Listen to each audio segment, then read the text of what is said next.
Welcome back again. In this final meeting together, I want to talk about sexuality education in schools. Of course, when we were growing up, most of us have learned the basic plumbing in school, what another teacher I know calls an organ recital, but probably very little, if anything, about more sophisticated topics. It's so true. For example, I just learned about people who are born intersex, which means having some combination of male and female parts. Apparently, there are about as many intersex people in the world as there are redheads. My sister's twins were conceived through in vitro fertilization. They've been very open with their kids about this, especially because it was such a miracle they were born after years of trying. One day at school, when they were in the first grade, the twins proudly explained the whole procedure to their friends, using correct scientific terms and everything.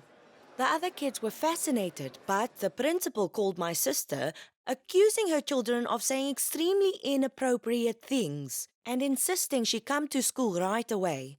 My sister was really angry and hurt too. So how do we get schools on board with sexuality education? Well, it's changing now, at least in some places, since parents and others are still talking more and more about important subjects very publicly. But we still have a long way to go. Here's one of the saddest parts of the story to me. Fiona, your sister gave her children thoroughly age-appropriate information, answering that 6-year-old question, how was I made? And the kids received criticism for wanting to share it. Plus, the school completely missed out on a chance to educate the kids about origins, something they're naturally curious about at that age. You're so right, Dina. That is why we have to start advocating for what our kids really need, even though that's harder to do than just going along with our school policy as is. So we need to help educate all adults, teachers, administrators, parents, nurses, counselors about kids' real needs and how to best meet them. I'm going to bring that up at our next PTA meeting.